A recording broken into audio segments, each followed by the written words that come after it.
Pay close attention, my friends. A couple of predictions. They're going to bounce Greg Gutfeld. Gut bucket. Horse's ass does nothing for me, but I want you to listen to me carefully. First of all, very successful, no doubt about that. This is a reality. Numbers count in this business or that business, whoever's business. Doesn't matter what I think. Doesn't matter whether they know what they're talking about. Doesn't matter whether they add any level of complexity to the argument. It doesn't really matter. He's it. Just like that jadrul, that chooch, Jesse Waters, who interviews a serial killer, Sammy the Bull. But that's for later. Let me tell you what's going on right now. Listen to me carefully. First of all, you got to understand something. You got to read. You got to read the lines. You got to read the room. Like my grandmother said, if the stairs don't laugh, don't go in. You know why they bounced Tucker Carlson? Got too big for his britches. First of all, believe it or not, take it from me. Believe it or not, I'm telling you, whenever you're in an organization or any kind of a business, and you think or you act or you make people think that you're better than them, or you're smarter than them, you know what's going on, or that they can't control you, these rat bastards would rather cut off their income stream, shoot themselves in the foot just to teach you a lesson. There's nothing that management hates more than somebody who thinks they're better than management. I know that sounds hard to believe. I know you might think, well, that's kind of crazy. It's not crazy. Not crazy in the least. Now, a couple of things here. Tucker got too big for his britches. Don't give me this nonsense about Dominion and smart man. Yeah, that was a part of it, sort of, but not really. Tucker was off the reservation. Tucker basically said, I'm bigger than you. I'm smarter than you. I'm refined. I'm a trust fund kid. I'm a cool kid. I'm a yuppie. I'm beyond you. Yeah, I pretend to be rather plebeian and pedestrian, but I'm a patrician, baby. I am.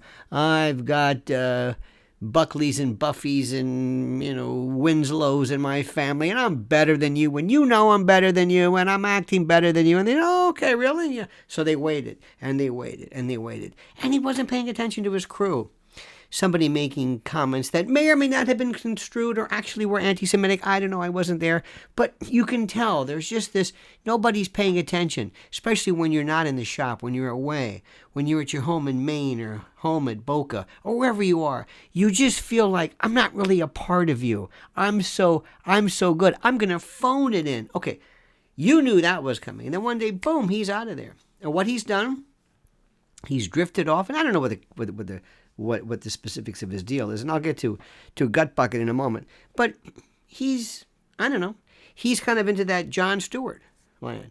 Jon Stewart was the biggest, hottest, most important person in late night TV who pretty much created the particular genre that, and Jon Stewart at his best was the best. So he walks away to run some petting zoo in Jersey. Come on.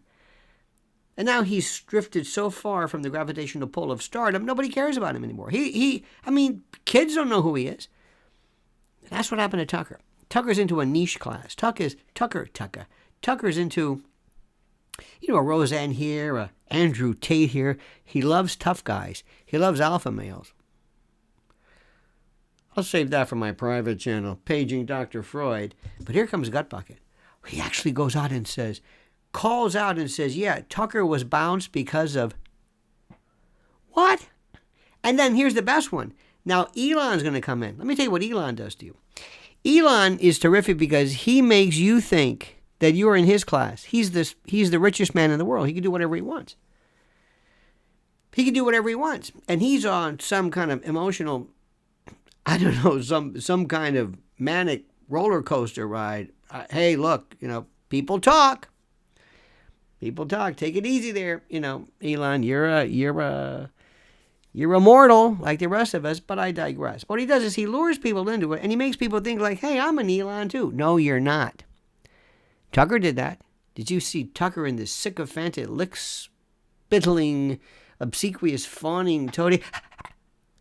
Same way he hangs around with people like Kid Rock and Trump. And I'm going to get back to Gut Bucket in a moment, but you see what happens. You lure them in, and then you cut their balls off. And they're done.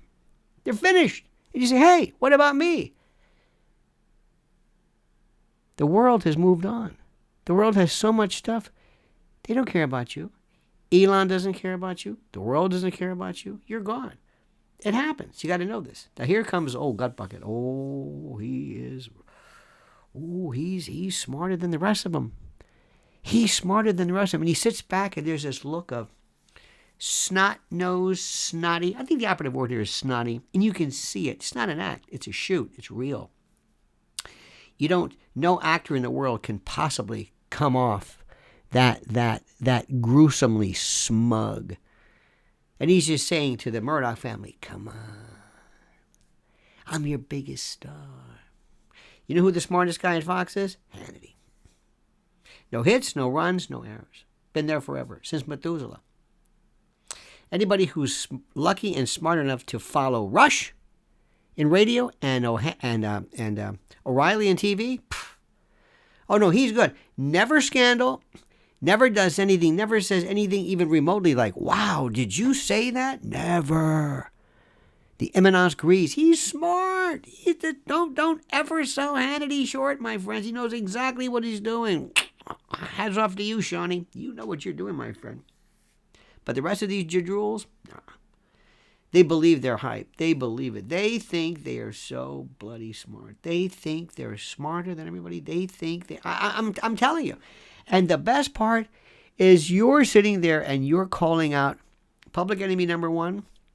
Public enemy number one. And let me also tell you something about this Fox thing. Fox, the Fox family, the Murdoch brothers, they couldn't care less about this godforsaken. They're embarrassed of Fox News.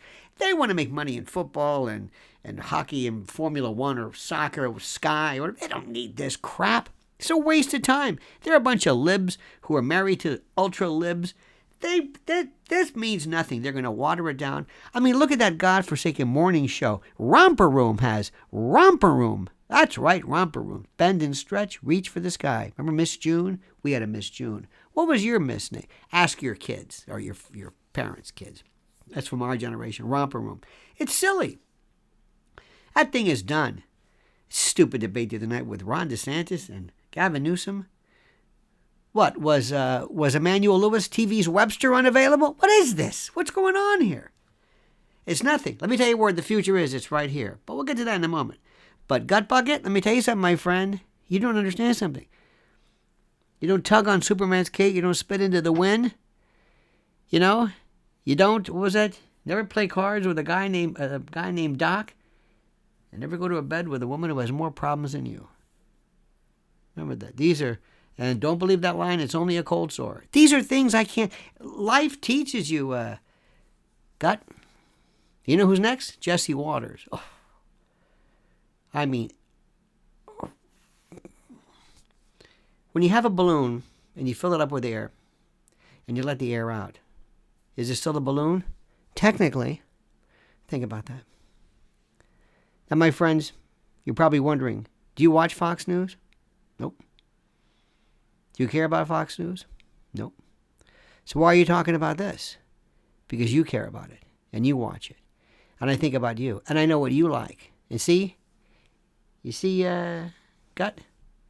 That's what you do. You find out what people like, not what you like. Now comment as you see fit.